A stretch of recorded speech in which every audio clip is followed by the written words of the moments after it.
The worst thing a woman can do, statistically speaking, is to get married to a man. Married women do not live as long as single women. They do not earn as much money as single women. They are not as happy as single women. They are more likely to suffer from addiction than single women. They are more likely to commit suicide than single women. They are more likely to die of homicide than single women. They report themselves in every single way that you can measure sociological data for wellness as being less contented than single women. Of course, we're no strangers to this kind of messaging. Every time we open our social media feeds, this kind of messaging is shouted from the rooftops, that essentially marriage is sucking the life force out of women, and that women live longer and they're healthier and better off single. And that, well, for the... Married men, on the other hand, married to women, outperform single men by such a measure that it is perhaps the healthiest thing that a man can do is to get a woman to marry him.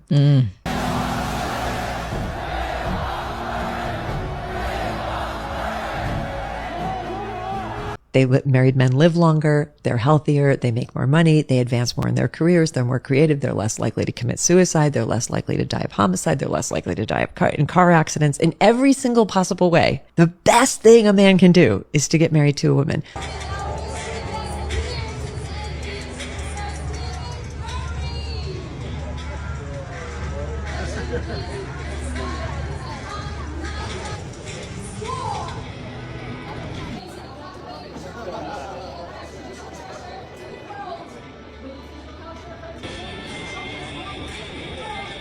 The worst thing a woman can do, statistically speaking, is to get married to a man, because what happens is it's called the marriage benefit imbalance. Those imbalances are exactly equal, meaning the percentage of herself that a woman gives to a man, she loses and he gains. So she's literally giving her life to him. This may be the most unfortunate time ever for a young woman to try to navigate her early life. On one end, feminists are telling her, live your life and earn money as men, live like bachelor men. But on the other end, they see clearly what the opportunity cost is: family and potential love. For modern women, there appear to be only two choices: boss girl or give up your freedom for family life. But a third choice is much more haunting. He stuck with it. He hit me up 2 weeks later. We hung out and we've literally been together since that day. Okay, hold on.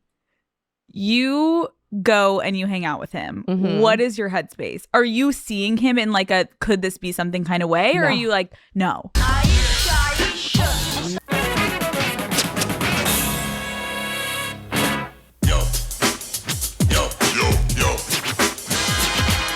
It was really cool in the mid to late 80s into the early 90s when we rushed home from school to turn on Yo MTV Raps, and we got to see funny rap, we got to see guys dancing, guys that were smooth, we got to see guys that were talking about learning stuff.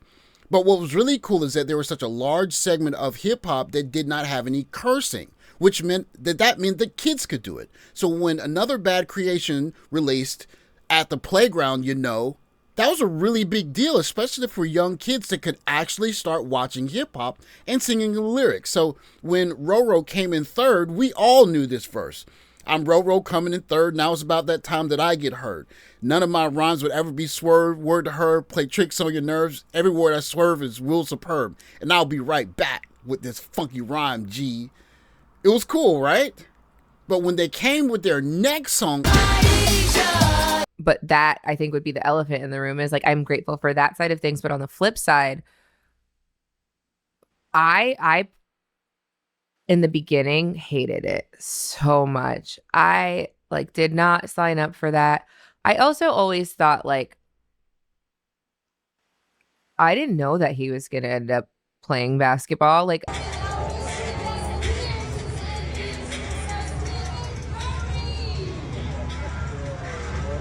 Listening to a lot of the modern feminist propaganda, the worst thing that a woman can do is get married. The man is going to drain all of her energy, and she's essentially going to live a life of servitude, and I guess she's going to be exploited. But then there's the reality of never getting married and having to do all of your life by yourself, and there's really nothing else to be said except every month you got to come up with that lump sum of money or you're living out on the street, and having a man there is going to ease that. That's the part that cannot be ignored. But what could be worse than either of those two fates? Getting married to a guy thinking You're going to be the big dog, the more popular, the more powerful of the two. And then you're seeing your husband go to China and they're flying drones in his likeness and the whole country is cheering him. But that, I think, would be the elephant in the room, is like, I'm grateful for that side of things. But on the flip side, I in the beginning hated it so much. I like did not sign up for that. I also always thought, like, I didn't know that he was going to end up playing basketball. Like, he said he wanted to be a high school basketball coach. Like, I thought I was going to be like the girl out there getting it. So I didn't. And there it is. The worst fear possible. Not getting married and being subservient to a guy, not being single for the rest of your life and not finding the right man, but getting married to a guy where you thought you were going to be the big dog and he turns out to be the darling of everyone. I mean, what could possibly be worse than that?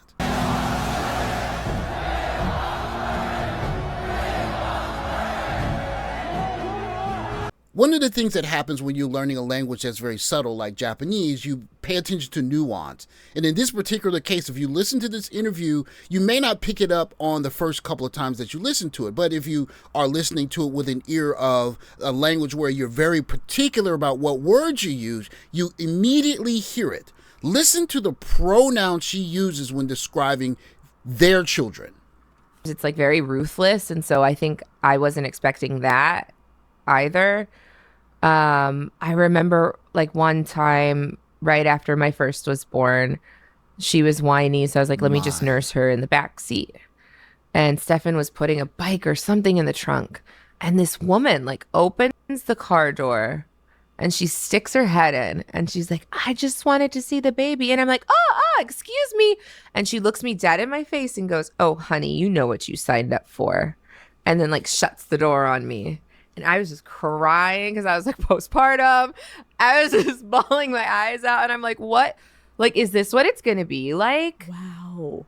The worst thing a woman can do, statistically speaking, is to get married to a man. Married women do not live as long as single women. They do not earn as much money as single women. They are not as happy as single women. Is it possible that when Another Bad Creation made this song Ayesha, and then later went on to make the song Jealous Girl, that they would be talking about the wife of the best basketball player on the planet, depending on who you ask, and her just not being happy? She has to watch her husband go to the other side of the world and be celebrated. And she refers to their children as her children. And she refers to her husband as Stephan, instead of saying my husband.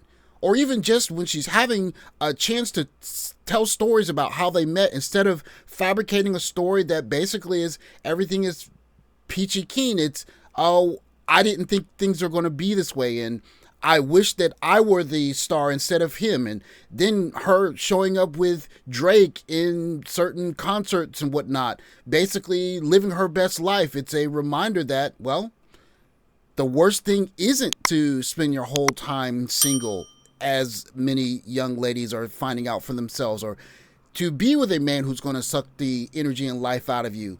The worst thing that could possibly be the case is to be with a man whose light shines brighter than yours.